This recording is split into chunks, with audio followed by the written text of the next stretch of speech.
पूर्णिमा तिथि हिंदू धर्म में विशेष महत्व है।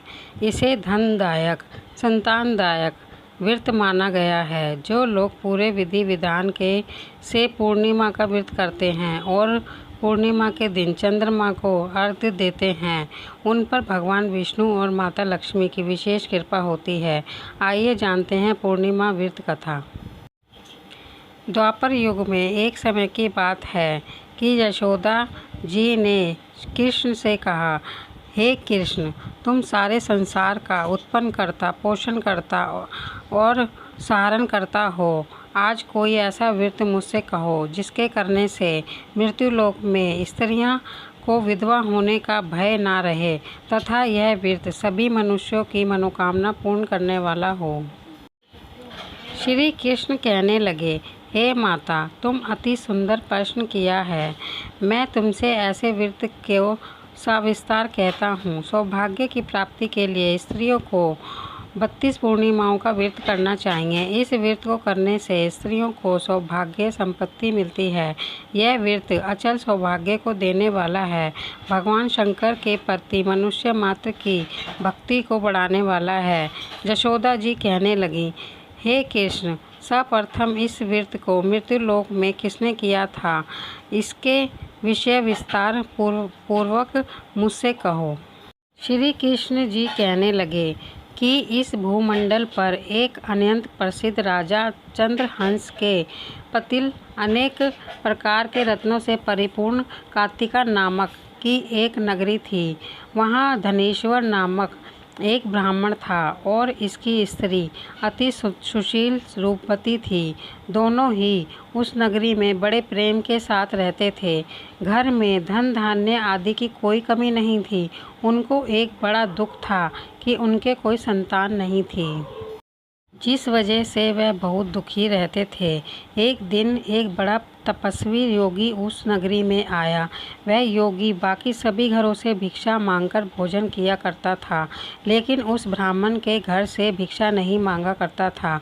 एक दिन योगी गंगा किनारे भिक्षा मांगकर प्रेम पूर्वक भोजन खा रहा था कि धनेश्वर ने देख लिया और ये सब देखकर सब कार्य किसी प्रकार से देख लिया। अपनी भिक्षा अनादर से दुखी होकर धनेश्वर योगी से बोले, और सभी घरों से भिक्षा लेते हैं परंतु मेरे घर से भिक्षा कभी नहीं लेते, इसका क्या कारण है?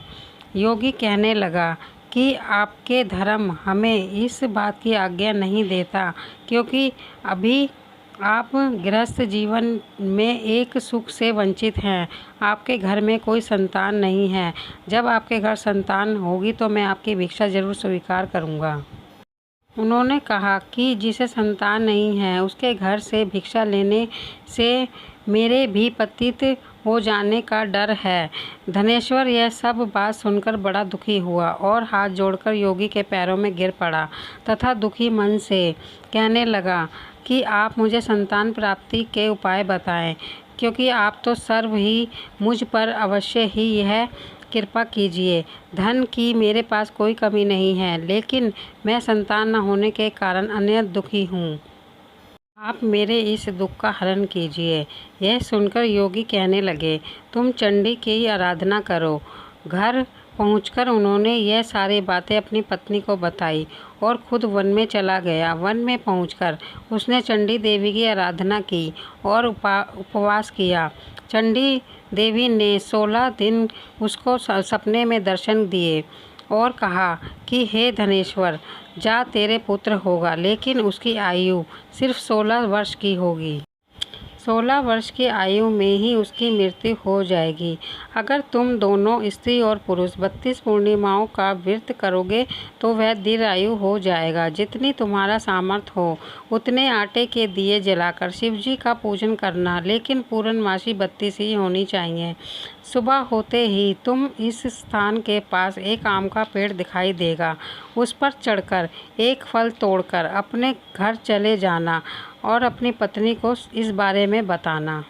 सुबह स्नान होने के बाद वह स्वच्छ होकर शंकर जी का ध्यान करके उस फल को खा ले।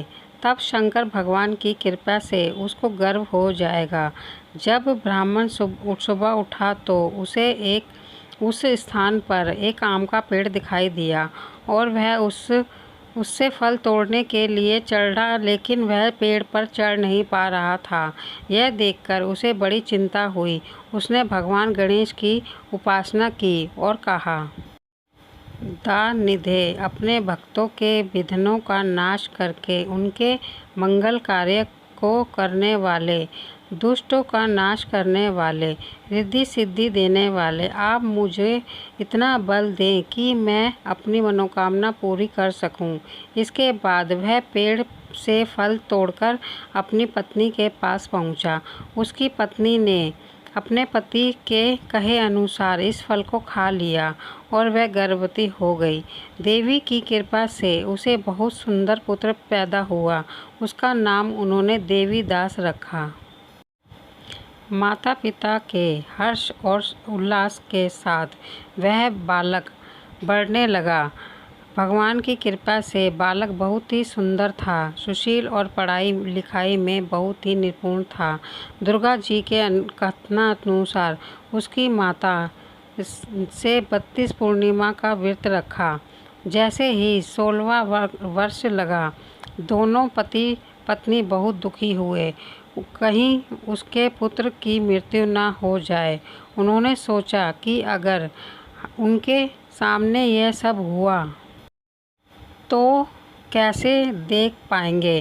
तभी उन्होंने देवीदास के मामा को बुलाया और 1 वर्ष के लिए देवीदास को काशी पढ़ने के लिए भेज दिया और उससे कहा, 1 वर्ष बाद इसे तुम वापस ले आना। देवीदास अपने मामा के साथ घोड़े पर सवार होकर चल दिया।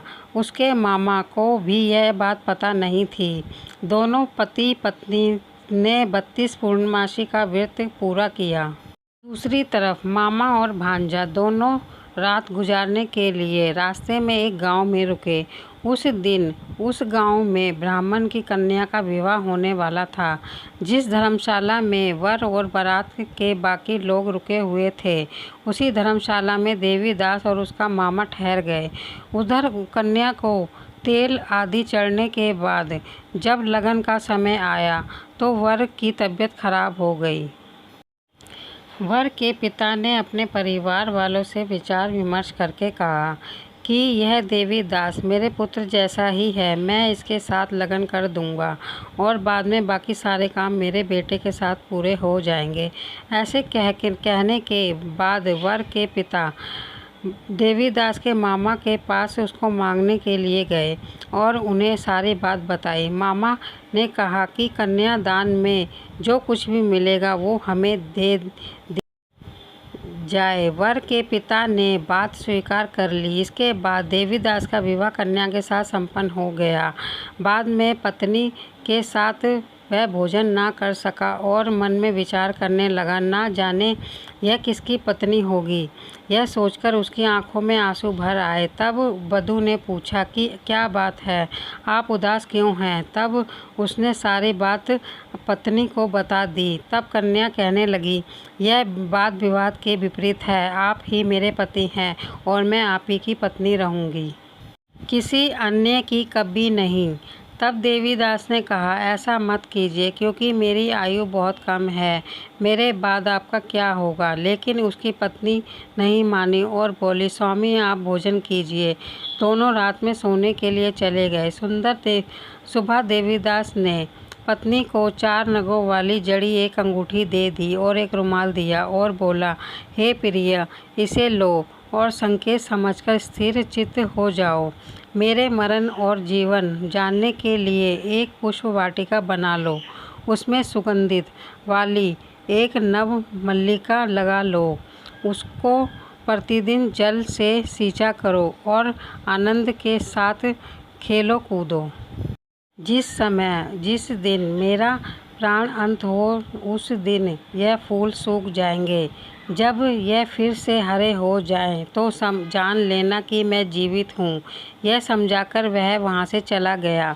इसके बाद जब वर और बाकी बाराती मंडप में आए तो कन्या ने उसे देखकर कहा कि यह मेरा पति नहीं है, मेरा विवाह इससे नहीं हुआ है। जिनके साथ मैं रात में मेरा विवाह हुआ है, इसके साथ मेरा विवाह नहीं हुआ है। अगर यह वही है तो यह बताए कि मैंने इसको क्या दिया। साथ ही कन्यादान के समय को आभूषण मिले उन्हें दिखाए। कन्या की यह सारी बात सुनकर वह कहने लगा कि मैं ये सब नहीं जानता। इसके बाद सारी बारात भी अपमानित होकर लौट गई। भगवान कृष्ण बोले, हे माता, इस प्रकार देवीदास काशी चला गया। कुछ समय जब बीत गया तो एक सर्प उसको डसने के लिए वहां आया, लेकिन वह उसको काट नहीं पाया क्योंकि उसकी माता ने पहली ही 32 पूर्णिमा का व्रत कर लिए थे। इसके बाद खुद काल वहां पहुंच गया। भगवान की कृपा से तभी वहां माता पार्वती और भगवान गणेश जी आ गए। देवीदास को मूर्छित दशा में देखकर माता पार्वती ने भगवान शिव से प्रार्थना की कि हे महाराज, इस बालक को माता ने पहले ही 32 पूर्णिमा के व्रत कर लिए हैं, आप इसको प्राण दें। भगवान शिव ने माता पार्वती के कहने पर उसको प्राण दान दे दिया।